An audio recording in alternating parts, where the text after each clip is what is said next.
Oremos un minuto para que este tiempo de palabra Dios lo use para hablarle a su corazón y que Dios hoy marque su vida con el poder de su palabra. Padre, en el nombre de Jesús de Nazaret, te pedimos, Señor, en esta hora que tomes el control de todo lo que vamos a hablar y todo lo que vamos a decir. Que hoy sean muchos las personas que reciban libertad, que sean muchas las mujeres, Señor, los hombres, los jóvenes, los niños, que puedan recibir libertad a través de tu poderosa palabra. Hoy, Espíritu de Dios, toma el primer lugar, como siempre, en todo lo que hacemos, en todo lo que pensamos. En el nombre de Jesús de Nazaret abrimos nuestro corazón a este tiempo de palabra. Usa mi boca, Señor, usa mis manos, usa mis pies. Usa todo lo que soy, Señor, solamente como un vaso, un utensilio para poder ministrar tu bendita y poderosa palabra.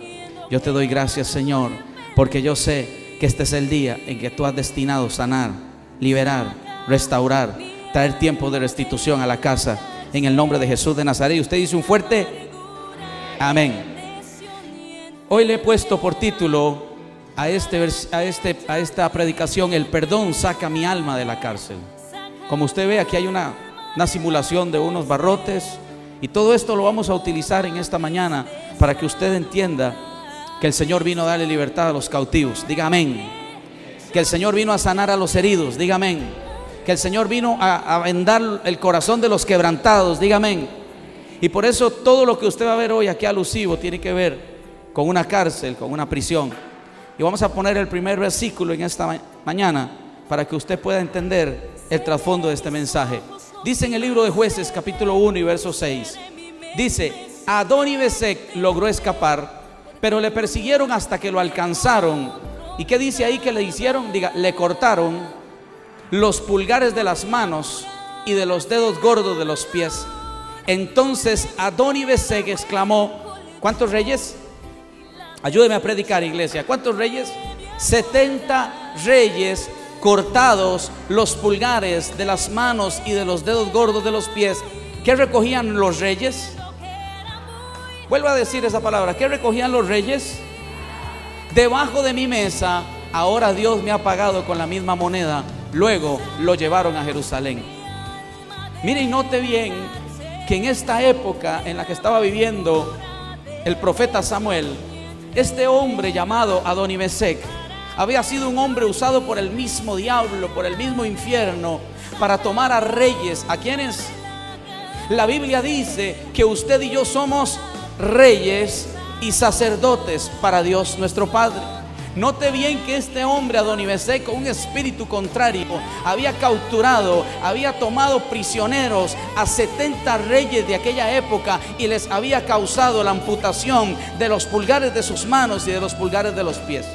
Y usted dice: pastor, ¿y qué tiene que ver eso? Diga conmigo, esto es espiritual.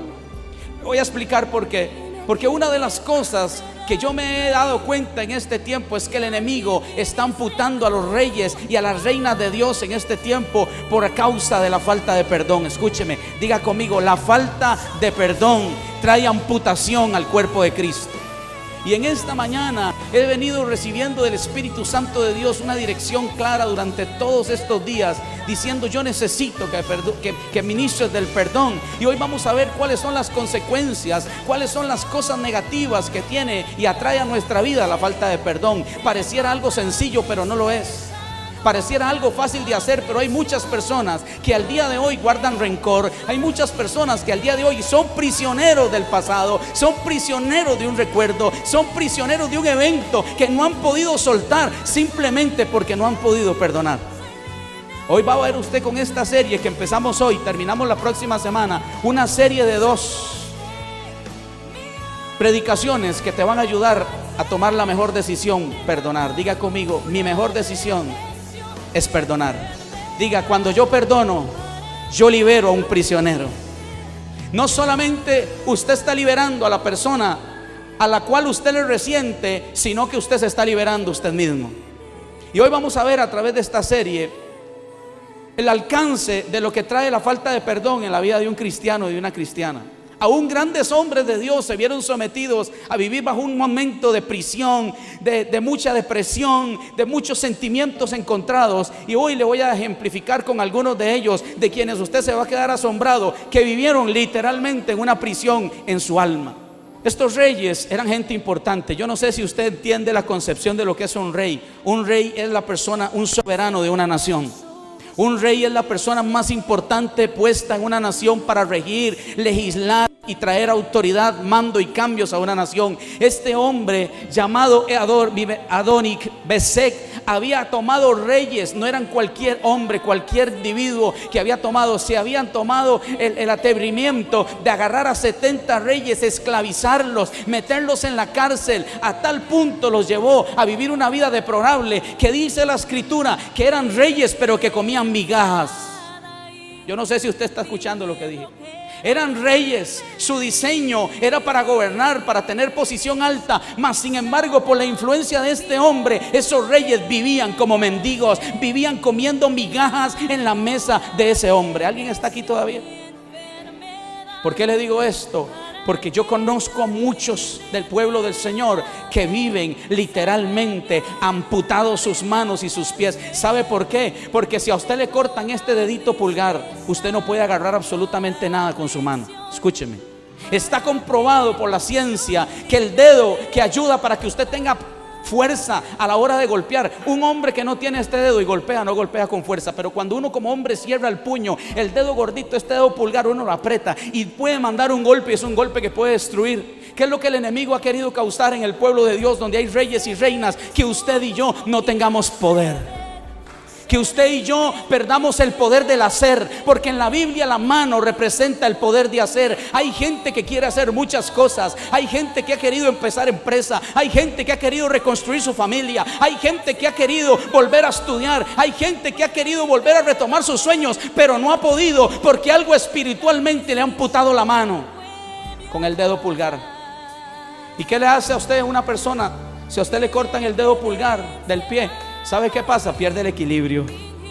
No podría estar yo de pie sin ese dedito ahí en mi pie. Él es el que hace que yo pueda tener la fuerza, el equilibrio necesario para estar de pie y para correr. Eso es lo que el enemigo ha venido haciendo en el cuerpo de Cristo, a raíz de la falta de perdón, a raíz del odio, a raíz del rencor, a raíz de las ofensas, a raíz de la raíz de amargura. Hay mucha gente que no se puede mantener de pie en el Señor. Y por eso esta mañana vamos a hacer una liberación de un montón de prisioneros que en este 2007 el Señor quiere llevar a un tiempo de cosas grandes, de cosas sobrenaturales, a vivir su mejor temporada, a dejar de llorar por el pasado y empezar a hacer lo que Dios le ha llamado a hacer. Yo no sé si hay gente aquí que entiende que Dios nos llamó para cosas grandes. Yo traje algunas cositas que me voy a poner. Disculpe que tengo un pastor tan loco. Bueno, aquí tengo este, mire qué lindo. Como dice Hanel, mire qué lindo.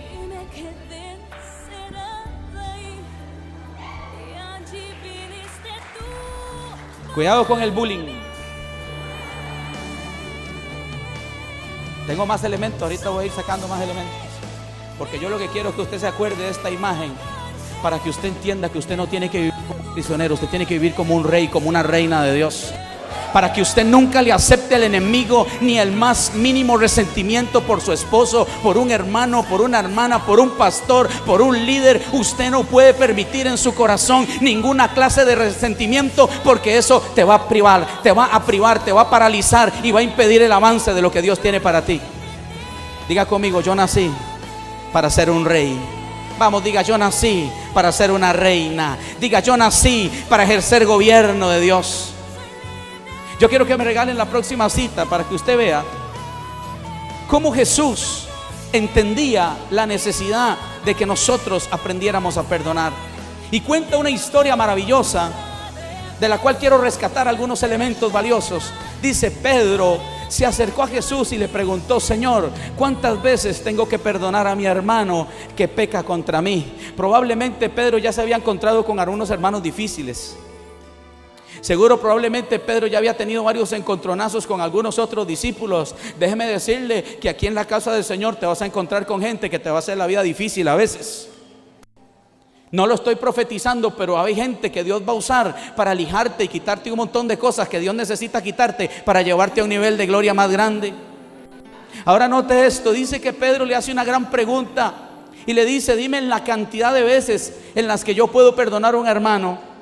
Y Jesús le dice: hasta 7 veces, no te digo que hasta 7 veces, sino hasta 70 veces 7. Usted puede ver ahí que se une los 3 7s. Y la Biblia dice que el 7 es el número perfecto, el número que no tiene fin, el número del gobierno de Dios. Cuando el Señor le dice a Pedro: Pedro, no te digo 7, sino 70 veces 7, y forma los 3 7, le está diciendo: cuantas veces te ofendan, cuantas veces te hagan daño, cuantas veces te hagan un agravio, Pedro, estás en la obligación de perdonar.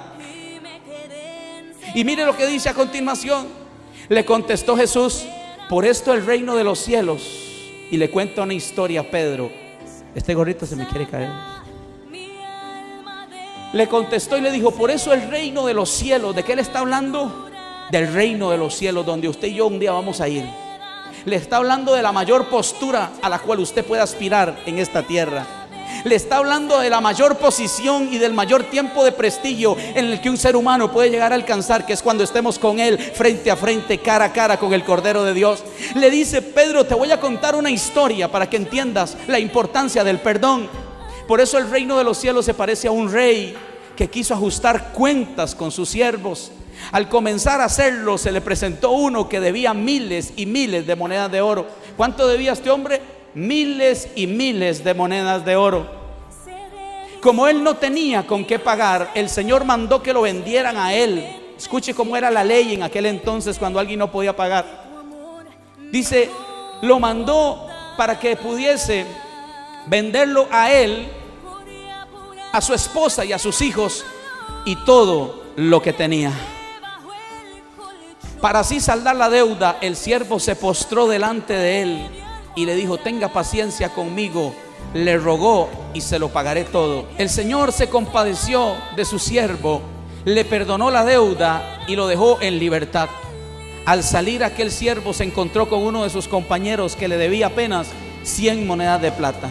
A este siervo, al rey, le perdonaron miles y miles de monedas de oro. Él tenía un consiervo, o sea, un trabajador que trabajaba para él y le debía tan solo 100 monedas de plata. Lo agarró por el cuello, y comenzó a estrangularlo. Págame lo que me debes, le exigió. Su compañero se postró delante de él y le dijo lo mismo que él había dicho a su amo: ten paciencia conmigo, le rogó, y te lo pagaré. Pero él se negó. Dile al que está a la par suya: no te conviene negarte a perdonar. Toque. Ministre a alguien que está ahí, dígale: no te conviene dejar de perdonar. Ahora dice: hasta que le pagara la deuda, lo metió ¿a dónde? ¿A dónde lo metieron al hermano? Terrible. Solo estar aquí. Alguien, levánteme la mano los que han ido a una cárcel, conocen un centro penitenciario por dentro. Yo sé que ahí está Lilita, que trabaja ahí. Lili, qué terrible ese lugar, ¿verdad? Yo creo que lo que pasa es que nadie que haya visitado una cárcel tiene la capacidad de dimensionar lo que se vive allí. Pero la Biblia dice que este hombre, al que se le había perdonado mucha deuda, no quiso perdonarle a su consiervo tan solo 100 monedas de plata. Yo no sé si usted sabe que la Biblia está hablando de usted y de mí, que le debíamos al Señor, que teníamos una gran cuenta, que habíamos sido muy pecadores, y la Biblia dice que Él pagó el precio por usted y por mí. La Biblia dice que Él se hizo carne, Él tomó forma de siervo para que usted y yo tengamos vida y vida eterna. La Biblia dice que fue Jesús el que pagó el precio por su pecado y por mi pecado. La Biblia dice que Él fue el que se ofreció al Padre para que usted y yo hoy tengamos vida y vida en abundancia. Usted y yo no podíamos pagar. Nadie en esta tierra podría haber pagado una salvación tan grande.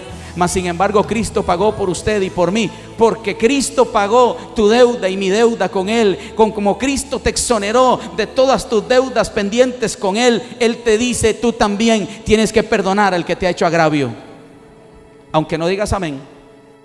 Entonces, cuando los demás siervos vieron lo ocurrido, se entristecieron mucho y fueron a contarle a su señor todo lo que había sucedido. Entonces el Señor mandó a llamar al siervo y le dijo: siervo malvado. ¿Cómo le dijeron al que no perdonó? Yo quiero que el Señor me diga: siervo bueno. Cuando el Señor te llame a cuentas, ¿qué esperas que te diga? ¿Ven, buen siervo o siervo malvado? Diga conmigo: que nunca te llame el Señor siervo malvado. Vamos, toque a alguien, vamos, ministrelo, no le dé miedo. Y le dijo: siervo malvado, le increpó, te perdoné toda aquella deuda porque me lo suplicaste. ¿No debías tú también haberte compadecido de tu compañero, así como yo me compadecí de ti? Y enojado su señor. Esa palabra me llama la atención. Si hay algo que hace que el Señor del cielo se enoje o manifieste un cambio en su humor y su temperamento, es cuando encuentra oposición para el perdón. ¿Escuchó? Aquí vemos que Jesús está contando una comparación de cómo es el Padre con nosotros, cómo es el Padre con aquellos que le deben a Él, cómo es el Padre con aquellos que le suplican a Él perdón. Si hay alguien aquí que se ha equivocado mucho, si hoy te arrepientes y les pides perdón al Señor, el Señor te va a perdonar todo lo que hayas hecho. Y dice aquí: y enojado su Señor lo entregó a los carceleros. ¿A quién se lo entregó? O sea que hay una razón por la cual un cristiano puede vivir en una cárcel. Sí. Aunque estés afuera, aunque nunca hayas conocido un centro penal, aunque nunca hayas estado en un lugar como la Reforma o el Buen Pastor, que tengo la dicha de haber ido a predicar ahí, que quiero seguir yendo a predicar ahí, aunque yo nunca había ido ahí, yo sé que en este tiempo hay muchos que caminan en una cárcel de prisión del odio, de dolor, del rencor y del resentimiento. Y Dios no quiere que usted viva en esa cárcel. Dios quiere que usted tenga la libertad que solo los hijos de Dios pueden tener. Ahora mire, aquí dice: oiga, el problema no solamente es estar en la cárcel, sino lo que le hacen a usted en la cárcel espiritual. Y enojado su Señor lo entregó a los carceleros para que lo torturaran. ¿Qué le hacen a los que están en esa cárcel espiritual? Lo torturan hasta que pagara todo lo que debía. Así también mi Padre, está hablando Jesús. Note que Jesús está diciendo: así también mi Padre los tratará a ustedes, a menos que cada uno, ¿qué dice? ¿Qué es lo que hay que hacer? Diga: perdonar.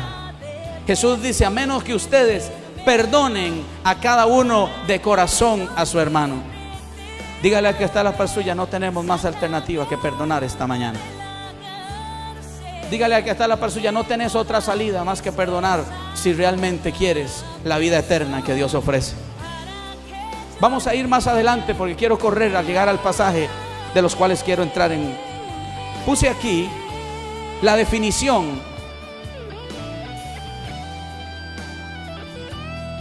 Tengo aquí una definición de lo que quiere decir un verdugo, un carcelero en la Biblia. ¿Sabe qué es lo que Jesús está hablando cuando habla de verdugos? En otra versión habla de verdugos, en esta habla de carceleros. Está hablando de demonios con derecho legal para hacerte infeliz. Está hablando de demonios, espíritus que pueden torturarte con tus recuerdos, con tu pasado, y que puedes ser un prisionero del tiempo. ¿Escuchó? A eso se refiere la Biblia cuando habla de que son entregados en una cárcel y llevados donde están los verdugos. Aquí también tengo algo, la palabra ofensa. Voy a hacer una preguntilla nada más para saber si usted es de los míos. ¿Hay alguien aquí que alguna vez lo hayan ofendido? Que me levante la mano. Qué dichosos los que no levantan la mano. Nunca nadie los ha ofendido. Gloria a Dios. Me gustaría estar en sus pies. Levanten nuevamente todos los que alguna vez alguien les ha ofendido. A ver, sin miedo. Claro, son la mayoría. Escuche lo que encontré en el diccionario. La palabra ofensa es una palabra muy especial y proviene del griego escandalón. Escuche, escandalón, que significa trampa o carnada. ¿Qué quiere decir la palabra ofensa? Trampa o carnada. El enemigo sabe que cada vez que alguien te ofende, te está poniendo una carnada, te está poniendo una trampa para ver si tú te dejas someter y caes en el error de no perdonar. Porque él sabe que en el momento que un hijo de Dios, un pastor, un líder, no importa quién sea el evangelista más grande, entre a sentir resentimiento y odio por aquella persona, habrá logrado su cometido con aquella carnada. Escuche bien, esta palabra fue utilizada en la antigüedad para describir lo que era un vástago curvado, una vara flexible con una carnada que se usaba para cazar animales. Esa palabra está en la Biblia. Cuando usted encuentra que el Señor dijo que en el mundo encontraríamos aflicción, ofensas, el Señor estaba diciendo: te van a poner muchas carnadas, pero no te preocupes, yo he vencido al mundo. Te dije que no te preocupes, que Él ha vencido al mundo. Y si Cristo venció, tú y yo también podemos vencer. Si Cristo superó la ofensa, si Cristo superó a los que lo mataban, tú y yo podremos perdonar a aquellos que nos han hecho daño. Mire lo que dice ahí, es otra palabra. En otras palabras, cada vez que alguien te ofende o te hiere, Él te está tendiendo una trampa, una carnada, el enemigo, para que se amargue su corazón y usted pierda su bendición. Diga conmigo, yo no me voy a perder mi bendición. Vamos, levante su mano. Vamos, dígalo una vez más, diga, yo no voy a perder mi bendición. Vamos, con más autoridad, diga, yo no jamás voy a perder mi bendición. Vamos a seguir adelante. David, ¿quién dije? Aquel hombre tremendo, el del arpa, el adorador, el hombre conforme al corazón de Dios. Llegó un momento que él experimentó lo que era estar en una cárcel espiritual. David en algún momento de su vida supo que a causa de la falta de perdón que él estaba teniendo y lidiando, eso le estorbó su libertad para alabar a Dios. Escuchen los adoradores en espíritu y verdad esta clave que te voy a soltar en esta mañana. Hay mucha gente que no puede alabar a Dios simplemente porque vive en una prisión por dentro. Por eso no pueden danzar, por eso no se pueden venir al altar a gozarse, a levantar manos, a expresar el júbilo que tienen. Porque David fue el primero que lo experimentó y lo escribió en uno de los salmos cuando él dijo, yo quiero que me lo lea ahí, Salmo 142:7. David dijo, saca mi alma, ¿de dónde? Vamos, dígalo con autoridad, saca mi alma, ¿de dónde? Pero no era el salmista, el hombre conforme al corazón de Dios, el diseño perfecto de la adoración. En algún momento David atravesó por una cárcel espiritual. ¿Y cuál es la consecuencia de estar en una cárcel espiritual? David dice, saca mi alma de la cárcel para que alabe tu nombre. David experimentó que a causa de sus sentimientos. ¿Y por qué David estaba resentido, Pastor Graving? ¿Cómo no estar resentido si el papá de su mejor amigo lo andaba buscando para matarlo? Si el papá de su mejor amigo, a quien él había ayudado ministrando con el arpa, un día Dios lo liberaba a través de aquellos espíritus que tenía, y un día le lanzó una lanza para clavarlo contra la pared y le había dicho, te juro que te voy a matar. David tuvo que salir de su casa, David tuvo que salir de su familia, David tuvo que dejar a todos, a sus amigos, y empezar a huir y a esconderse en cuevas, porque aquel hombre llamado Saúl, con un espíritu contrario, lo quería matar. ¿Cómo no resentir y sentir una situación así? Pero dile al que está a la par suya, no tienes permiso de parte de Dios para guardar nada en tu corazón en contra de nadie. David empezó a huir y a correr y a meterse en un monte y a huir a otra montaña. Y David supo lo que era tener que salir corriendo muchas veces de un lugar donde ya había encontrado comodidad y seguridad. Por eso David escribe en el Salmo 142:7 y le dice, Padre, saca mi alma de la cárcel para que yo pueda alabar tu nombre. Yo estoy metido en un dolor tan agudo, estoy viviendo un tiempo tan difícil que por lo que yo estoy viviendo no he podido alabarte. Y él era un adorador por excelencia. Él era un alabador por excelencia, un hombre de alabanza y adoración. Pero David experimentó que cuando había dolor en su corazón, que cuando él dejaba que el resentimiento se hiciera presa de su corazón, David empezó a perder lo más grande que tenía, que era la adoración. Dile al que está a la par suya, nunca permitas que nadie te robe la adoración por un resentimiento. Vamos, diga, yo nunca voy a permitir que nadie me robe la posición de adorador que el Padre me ha puesto. El rey David lo vivió en carne propia. El hombre de Dios, el ungido de Dios, el hombre que le chorrearon el aceite por la cabeza, al hombre número 8 que lo mandaron a llamar de emergencia. Un día David experimentó lo que era vivir en una prisión, donde por más que él intentaba cantarle a Dios, por más que él tratara de expresar su alegría a Dios, por más que él tratara de escribir un salmo, no le salía nada, a causa de que su corazón estaba resentido. ¿Alguien está aquí todavía? Me rodearán los justos porque tú me eres propicio. Dame más Biblia, hijo. Voy a darle algunos principios. Mire este versículo, esta traducción que me encontré por ahí. Sácame de esta. Ya no cambia la palabra cárcel, pero la connotación me sirve para lo que estamos haciendo en esta mañana. Saca mi alma, ¿de dónde? ¿Qué representaba para David esa cárcel? Una angustia, una zozobra. se sentía perseguido, se sentía amenazado, se sentía humillado, se sentía como un forastero. En algún momento el tener que dejar lo que amaba estaba provocando en David un sentimiento que no era de Dios, porque muchos de los que están aquí en algún momento tuvieron que dejar cosas que amaban. Porque muchos de los que están aquí probablemente pensaron que su diseño no era aquí, sino era en otro lado, pero por alguna razón alguien se equivocó contigo, por alguna razón alguien se volvió loco contra ti. Y yo alabo a Dios que se hayan vuelto contra ti, porque eso es lo que Dios va a usar para llevarte a niveles de cosas mayores. Eso es lo que Dios va a usar para usarte grandemente. Eso es lo que Dios va a usar para que tú entiendas que Él está en medio de ti como poderoso gigante. Sácame de esta angustia. ¿Por qué David quería salir de esa angustia? ¿Para que qué? Para que pueda volverte a alabar. Por eso yo sé que hay gente que no puede alabar a Dios. Aquí no, en muchas iglesias donde he ido. Yo sé que hay mucha gente que no puede tener una relación de expresión corporal con Dios, porque hay mucho dolor en su corazón, porque hay mucha angustia, porque todavía hay muchos recuerdos que lo están martirizando. Y déjeme decirle que no solamente tiene que ver con cosas eclesiásticas, tiene que ver con un papá que abusó de ti cuando estabas niña o niño, tiene que ver con un hombre que hizo algo indebido en tu contra, tiene que ver con un socio que te robó una empresa, tiene que ver con un compañero, una compañera que te hizo una mala jugada, tiene que ver con un hermano, con una hermana, con un hombre que te marcó.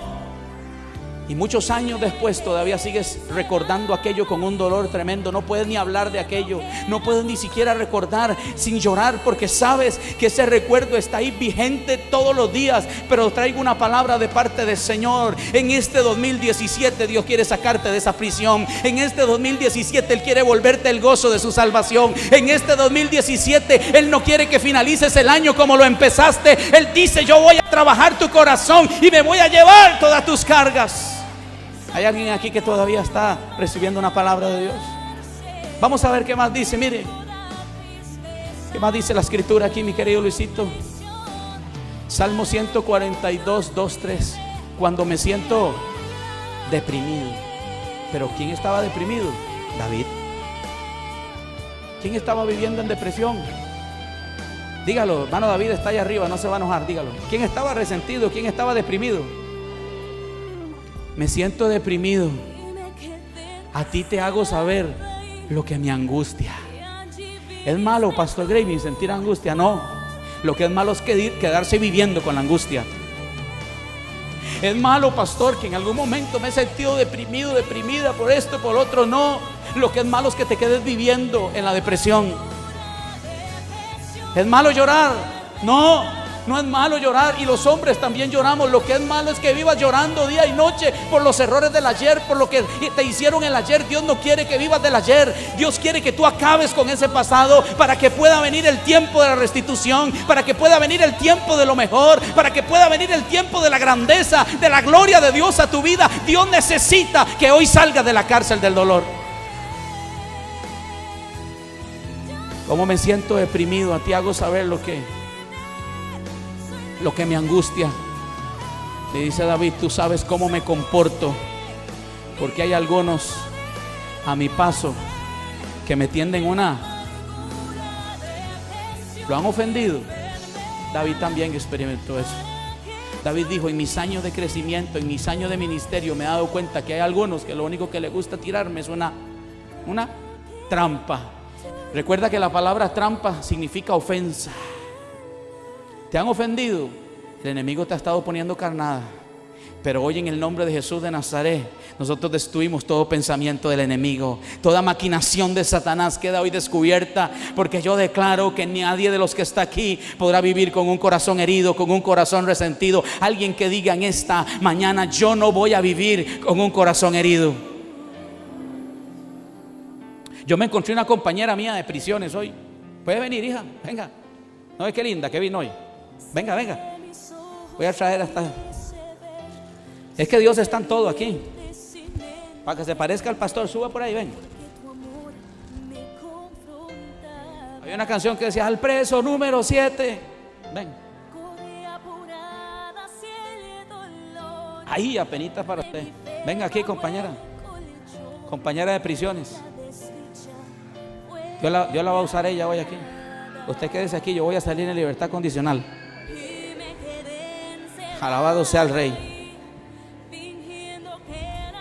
Y si se cansa, usted sabe, usted puede sentarse. Está en una silla. ¿Quiere estar de pie? ¿Cómo? Ahí está bien. Gracias. Qué linda ella, me va a ayudar a predicar. Vamos a ver qué más dice la Biblia aquí. Definición de cárcel. Lilita, usted conoce mucho del tema. Aquí si digo algo que no es, usted me dice, pastor, eso no es una cárcel, o usted me aporta. Mire lo que encontré. Definición de cárcel, para que usted tenga más amplitud en lo que el Espíritu del Señor nos quiere enseñar en esta mañana. Edificio donde se encierran a los condenados,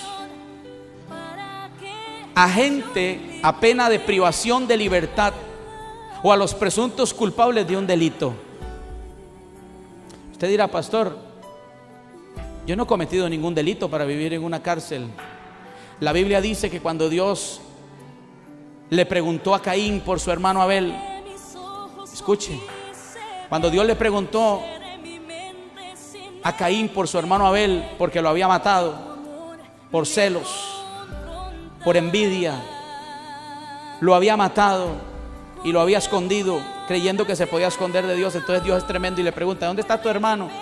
Entonces él le dice, ¿acaso soy yo guarda de mi hermano?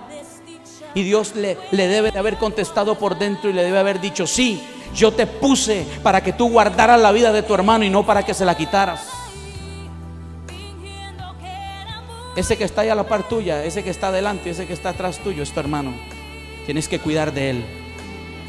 Porque cuando tú no cuidas de él, cuando tú te levantas con una palabra, cuando tú chismeas, cuando tú levantas una palabra contra alguien, tú lo estás matando, estás cometiendo un delito. Espiritualmente estás fallándole a Dios y Dios no quiere que tú asesines a tu hermano. Dios quiere que tú lo cuides. Diga conmigo, Dios quiere que yo ame a mi hermano. Y dice, en la antigüedad y en la Edad Media, las cárceles, conste que hace una aclaración. En la antigüedad y en la Edad Media, las cárceles eran establecimientos destinados a la guarda del reo hasta el cumplimiento de la pena, que variaba según la gravedad del delito, desde los azotes y mutilaciones hasta la muerte. Durante el Renacimiento y la Edad Moderna, la situación varió muy poco, a no ser por la labor de la iglesia. Gloria a Dios por la iglesia, ¿verdad? Merced a la cual comenzó a considerarse la cárcel, es decir, la privación de la libertad, con una pena en sí misma. Hasta entonces las cárceles fueron establecimientos indescriptibles, donde el horror y la tortura imperaron, sometiéndose a los prisioneros a una condición, ahí dice bestia. ¿Por qué le digo todo esto? Porque realmente vivir en una cárcel no es agradable. Yo entiendo que vivir en una prisión no es lo que usted y yo deseamos ni diseñó Dios para nosotros, pero el enemigo ha jugado un doble papel, engañando a muchos y a muchas, haciéndoles guardar rencores, resentimientos, sentimientos, odios, para que esas personas sean esclavizadas y llevadas a un estado de deterioro en el alma terrible. Diga conmigo, yo nací para la libertad que Dios me ofreció. Vamos, dame más Biblia. Número 2, voy rápido. Segunda cosa que quiero soltarle en esta mañana: si usted no se decide a perdonar, tampoco Dios te puede perdonar. ¿Me escuchó? Vamos a ver qué dice la Biblia. Dice Mateo 6:15: si no perdonáis a los hombres sus ofensas, tampoco vuestro Padre os perdonará vuestras ofensas. ¿Es una condición perdonar para ser perdonado? Sí, Señor, sí, señora. Si yo no perdono, Dios no me perdona. Por eso hay mucha gente que se ha ido secando. Por eso hay mucha gente que ha salido de nuestras iglesias. Escuche, lo digo con dolor. Los números, las estadísticas aumentan día con día. Soldados que son heridos en nuestro propio batallón, guerreros de Dios que lucharon con nosotros, estaban con nosotros y de algún momento a otro los dejamos de ver, no porque el diablo los botó, sino porque un hermano los hirió, porque alguien los señaló, porque alguien los juzgó, porque alguien los acusó, porque alguien hizo algo indebido, y aquel dolor fue más grande, que se brotó una raíz de amargura, y cuando dejamos de ver a Panchito en la iglesia. Se fue herido, resentido, no con Dios, no con la iglesia, sino con un hermano.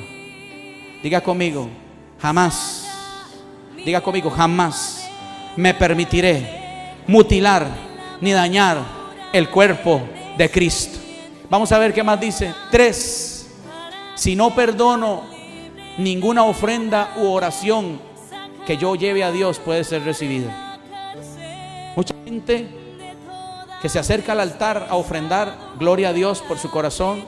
Mucha gente que se acerca al lugar de la oración, a su casa, en su cama a orar, y usted siente que su oración es estorbada. Y usted siente como que su oración no llega arriba al trono de la gracia.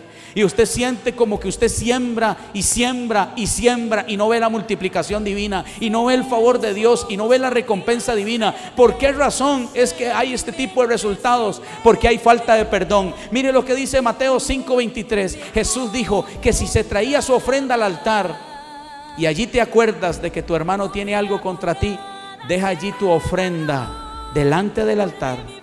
O sea que no es más importante la ofrenda que el perdón. No es más importante que usted ore mucho.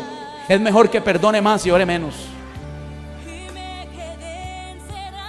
Dice, tu ofrenda delante del altar y anda, reconcíliate primero con tu hermano y entonces ven y presenta tu ofrenda.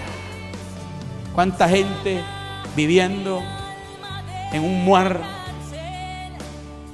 de sequedad porque no han entendido que esta mañana el Señor te ha hablado una y otra vez que tienes que soltar ese prisionero? Déjeme contarle que en el tiempo de la antigüedad hacían un tipo de condenas. Necesito 2 hombres que puedan venir a ayudarme aquí. Ojalá uno delgadito y otro más grandecito, pero así rápido. 2. Gracias, Humbertico. Bueno, ahí están, ya los tengo. Gracias, Dios. Este es el grande.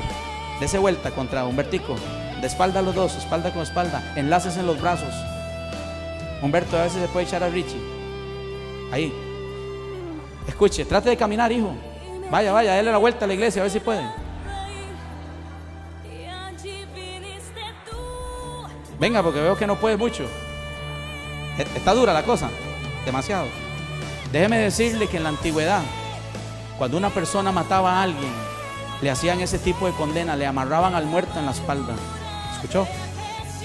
Le amarraban el muerto en la espalda. Era un tipo de sanción, de penalización, donde la persona era obligada a llevar al muerto en la espalda. ¿Se imaginan, ver? Los primeros días, los primeros 3 no son tan malos, pero cuando el muerto se empieza a podrir, usted se imagina lo que pasa, ¿verdad? Cuando el muerto se empieza a descomponer, los gusanos del muerto se le pasan al que está bueno y sano. Literalmente hay mucha gente que ha estado jalando ese muerto por años. Literalmente, espiritualmente, hay muchos y muchas que han estado viviendo en carne propia el odio, el rencor por la falta de perdón, y cada día te consume más, y cada día puedes hablar menos de eso, y cada día sientes más repudio, y cada día sientes más odio y más deseo de venganza, y dices, me la va a pagar. ¿Alguna vez usted ha dicho, a mí el que me la hace me la paga? Yo conozco a muchos y a muchas, pero eso que ellos acaban de hacer es algo que el Señor me está mostrando que muchos han tenido que jalar aquí por años. Un pasado, te volviste a casar y todavía sigues jalando ese pasado. Quisiste rehacer tu vida con otra persona y no te has dado cuenta que hasta que no liberes aquel pasado, hasta que no salgas de aquella cárcel del recuerdo, hasta que dejes de estar trayendo lo viejo y trayéndolo a lo nuevo, no vas a poder superar lo que Dios te está poniendo por delante. ¿Alguien me está entendiendo? Gracias, muchachos. Dígale al que está a la par suya, yo no estoy jalando ningún muerto. Vamos, toque. ¿Qué más dice la Biblia, hijo? Lucas 6:37. Regla de oro. Hoy no estamos hablando de temas, sino más bien pura doctrina bíblica. No estamos hablando de prosperidad, no estamos hablando de crecimiento, estamos hablando de doctrina bíblica indispensable para la iglesia. Escuche, no juzguéis y no seráis, no condenéis y no seréis. Diga conmigo, siembra y cosecha.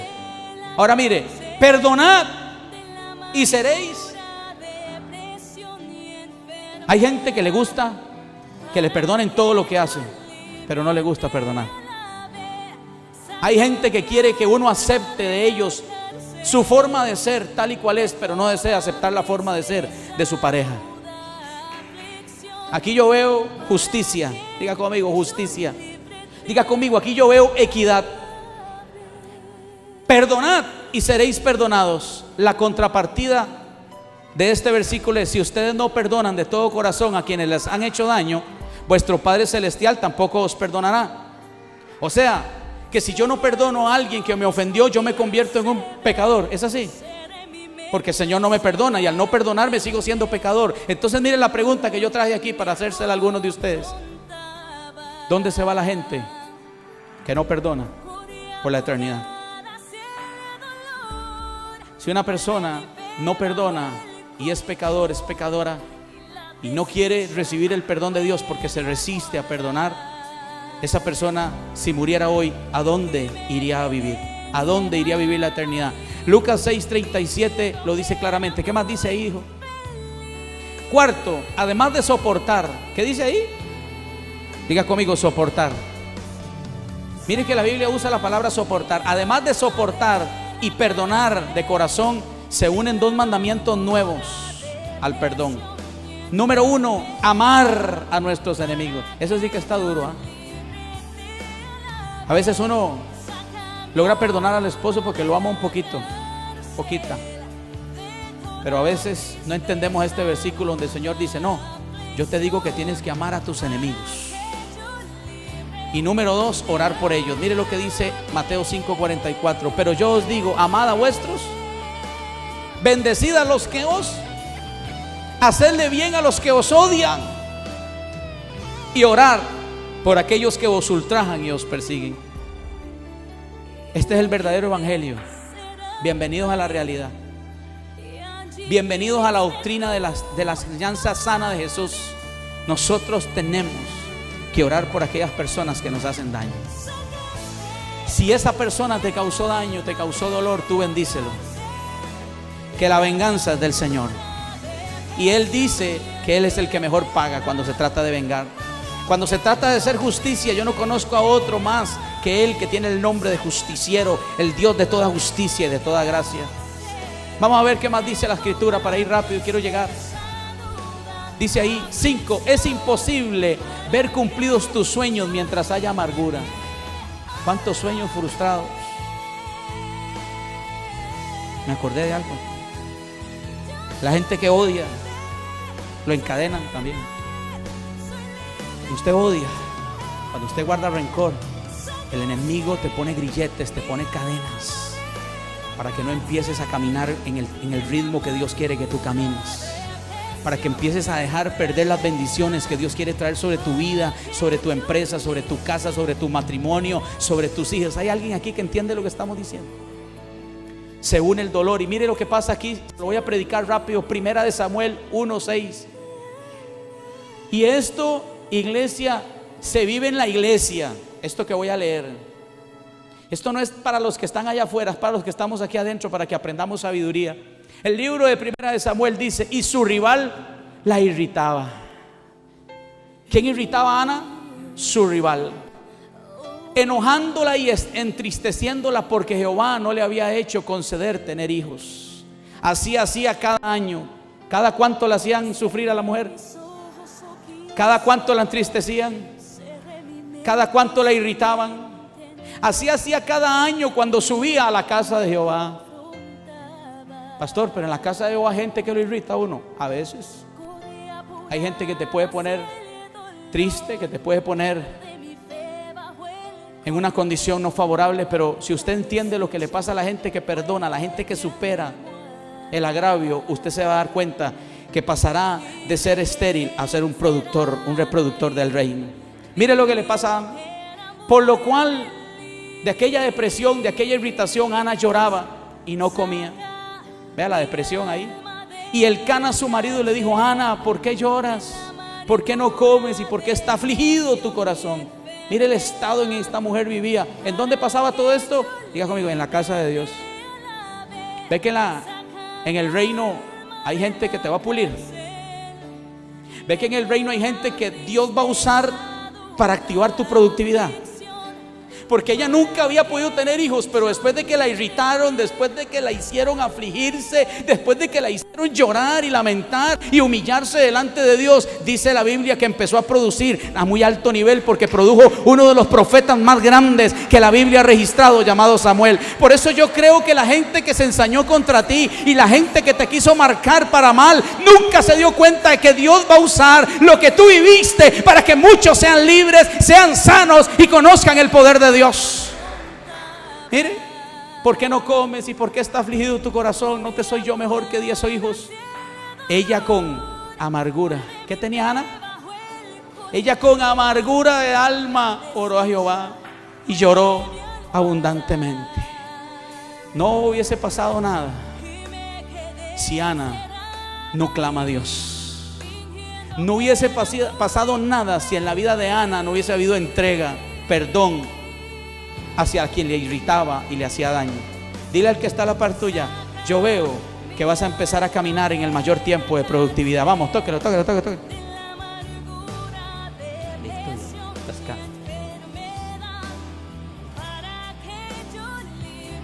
Terrible andar con esto. Traumas de niño, abuso, personas que fueron rechazadas, personas que Dios me dice que hay aquí, que como sus papás los abandonaron, toda la vida lo han odiado.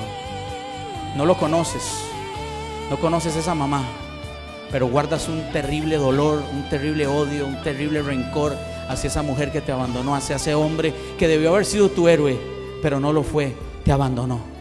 Hoy me dice el Señor que es el día para que tú perdones. Hoy es el día para que tú sueltes ese dolor de ese marido que en tu primer matrimonio te marcó con gran dolor. Hoy tienes que decidir dejar atrás todas esas marcas que el enemigo puso, esas trampas, esas ofensas que el enemigo puso, y empezar a retomar el lugar y la posición que Dios tiene para ti, reina de Dios. ¿Alguien puede decir amén? Ella con amargura de alma oró a Jehová y lloró abundantemente, y Ana le respondió diciendo: no, Señor mío, no soy sino una mujer atribulada de espíritu.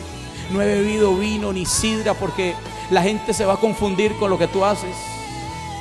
La gente te va a juzgar por lo que tú haces de una manera, pero Dios conoce tu corazón y conoce tu sinceridad, conoce tu levantar y tu acostar. Ana era juzgada por afuera, pero él ahí dijo: no he bebido vino ni sidra, sino que he derramado mi alma delante de Jehová. No tengas a tu sierva por una mujer impía, porque por la magnitud, ¿cuánto sufría Ana? Muchísimo. Por la magnitud de mis congojas y de mi aflicción he hablado hasta ahora. Pero cuando hay alguien que suelta el dolor, cuando hay alguien que decide soltar el odio, cuando hay alguien que decide perdonar el agravio, viene la palabra del profeta y te dice: y Elí le respondió: ve en paz, y el Dios de Israel te otorgue la petición que has demandado. No te preocupes, que si tu diseño sigue vigente, solamente Dios te está diciendo: atrévete a perdonar, atrévete a liberar ese prisionero, atrévete a superar ese pasado, porque yo te voy a dar todo lo que tú me has pedido. ¿Hay alguien aquí que puede decir amén? Voy rápido, ¿qué más dice ahí, hijo? 6. Cuidado, ¿cómo dije? Ya aquí estamos entrando al nivel más elevado de la peligrosidad de un cristiano. Es el único versículo en la Biblia que yo puedo encontrar que afirma y da a entender que la salvación se puede perder. Solamente por una razón se podría perder la salvación, que es gratuita y que Dios te dio a mí y te dio a ti por su gracia. Dice: seguid la paz con todos y la santidad, sin la cual nadie verá al Señor. Mirad bien, no sea que alguno deje de alcanzar la gracia de Dios. Pastor, ¿se puede dejar de alcanzar la gracia, el regalo de la salvación? Se puede, pregunto, aquí está la respuesta. Dejando brotar una raíz de amargura os estorbe, y por ella muchos sean contaminados. Las escrituras enseñan sobre la necesidad de perdonar. No te conviene ni a ti ni a mí guardar raíces de amargura. Personas que donde escuchan ciertos nombres hasta que se les eriza la piel. Mujeres que no pueden escuchar unas canciones porque cuando oyen esa canción se les revuelve todo el intestino, pierden el apetito, ya no quieren nada. Porque esa canción te conecta con una vivencia. Porque ese nombre te conecta con un agresor. Porque esa persona que te dañó, aunque escuche lo que le voy a decir, hay muchas personas que los agresores, que las personas que los marcaron ya murieron, pero aunque tienen muchos años de estar muertos, siguen atados espiritualmente a ese difunto que ya hace muchos años dejó de existir. Me acuerdo que en una ocasión estaba ministrando una joven en un grupo de jóvenes que teníamos. De un pronto a otro el Señor me dijo: ministrale perdón a su papá, sobre su papá. Cuando yo me acerqué a aquella joven, déjeme decirle que ella era rebelde. Déjeme decirle que ella era difícil. Ella tenía la tendencia de estar sometiendo a los jovencitos, seduciendo a los jovencitos. Tenía un montón de actitudes bastante difíciles aquel joven. Y yo recuerdo que aquella noche el Señor me habló al oído y me dice: dile que tiene que perdonar al papá. Cuando yo me acerqué a ella al oído y le dije: Dios me dice que tienes que perdonar a tu papá, esa joven dio un grito estrepitoso, un dolor desde aquí, desde lo profundo de su alma. Y tuve que practicar o vivir una de las más tremendas liberaciones que jamás había visto. ¿Por qué? Porque ella desde niña era abusada por su papá. Desde niña había sido abusada por el ser que se supone tenía que ser su ídolo, su modelo. ¿Alguien me está escuchando? Pero qué obra más tremenda es el Espíritu de Dios cuando hay perdón. Dios la liberó. Dios le arrancó aquel dolor, aquellas cargas, aquellas ataduras, aquella prisión de dolor, de angustia. Era una joven deprimida, era una joven apática, era una joven indiferente, era una joven que no sabía sonreír. Pero el día que ella se abrió al perdón, Dios la liberó y fue una joven llena del poder de Dios. Dígale al que está a la par suya: no tenemos opción, tenemos que perdonar. Diga conmigo: tenemos que perdonar. En la oración del Padre Nuestro, Jesús dice esta siguiente oración tan tremenda: perdona nuestras deudas, como también nosotros perdonamos a nuestros. Sala, mucha gente ha hecho esa oración del Padre Nuestro. Es más, nos la enseñaron por muchos años en nuestra religión, pero no entendemos que ahí hay una gran verdad. Tenemos que aprender a perdonar. ¿Qué más dice ahí, hijo? Ya nos vamos a ir. Colosenses 3:13 dice: soportándonos unos a otros. Soportándonos. Tienes que aprender a soportar la locura del pastor. Ese pastor dura mucho predicando: sopórtame con amor. Soportándonos unos a otros y perdonándonos unos a otros. Si alguno tiene queja contra otro, de la manera que Cristo os perdonó, así también hacedlo vosotros. Soportando y perdonando son dos asuntos distintos. Soportando quiere decir cesando todos los actos y pensamientos de venganza. Voy a dejar esto hasta aquí. Quiero que me busquen el último versículo, ¿vale? Para terminar esta explicación de esta mañana. El último versículo habla de un rey. Diga conmigo: un rey que vivió esta experiencia con Dios maravillosa. Escuche, prepárense los muchachos de alabanza. Dice en el libro de Segunda de Reyes, capítulo 25 y verso 27. Mire qué maravilloso versículo me encontré para ministrar y terminar esta palabra. La próxima semana continuamos. Vamos a estudiar la vida de otros grandes hombres de Dios que lograron superar el perdón y que alcanzaron posiciones muy elevadas a causa de su mejor decisión: liberarse del dolor. Ahora vea esto. Joaquín tenía ya 37 años viviendo en Babilonia. ¿Cuántos años tenía Joaquín? Cuando Evil-Merodach comenzó a reinar sobre ese país, el día 27 del mes de Adar de ese año, Evil-Merodach sacó, ¿de dónde sacó a Joaquín? Vamos, yo quiero que la iglesia me lo diga con autoridad. ¿De dónde lo sacaron? Joaquín era un rey, Evil-Merodach era otro rey. Dice que en el año 37 de su reinado, Evil-Merodach tuvo un sentimiento muy hermoso con relación a Joaquín, y dice que lo mandó a sacar de la cárcel. Lo trató como ¿cómo lo trató el rey? Diga, lo trató bien, y le dio un lugar de importancia entre los otros reyes que estaban con él en Babilonia. Así que Joaquín dejó de usar su ropa de... Ahorita me la quito porque está tremendo esto. Entonces dice, le dio un lugar de importancia entre los reyes que estaban con él en Babilonia. Así que Joaquín dejó de usar su ropa de ¿qué? ¿Cuál ropa dejó de usar Joaquín? Su ropa de prisionero, y el resto de su vida comió con el rey. Además, todos los días recibía dinero para sus gastos personales. ¿Alguien está entendiendo lo que pasó aquí? Le voy a explicar qué fue lo que pasó aquí. Un hombre humano, un rey, un ordinario, un hombre como usted y como yo, de carne y hueso, un día tuvo un sentimiento muy noble hacia otro rey que estaba metido en una cárcel. Dice la escritura que ese rey vio a Joaquín en la cárcel y fue movido a misericordia y le dijo: Joaquín, venga, usted ya no tiene que estar más en la cárcel, yo te voy a liberar de allí. Yo quiero quitar tus ropas de prisionero. Yo quiero que tú tengas un lugar importante entre mi gente, entre mis reyes. Yo quiero ponerte una ropa digna de un rey. Yo quiero que tú todos los días recibas de mi parte una porción extra de bendición. ¿Alguien está entendiendo? Lo que yo le voy a decir a ustedes: si un hombre humano tuvo tal misericordia y tal favor con otro rey, cuánto más el Señor querrá sacarte de esa cárcel de dolor. Cuánto más el Señor querrá que tú empieces a vivir días de recompensa, días de prestigio, días de favor. Yo no sé si hay alguien aquí que entiende que por encima de la bondad de un hombre está la superbondad de Dios, está el amor de Dios, que es más alto, que es más grande. Póngase de pie en esta mañana, por favor.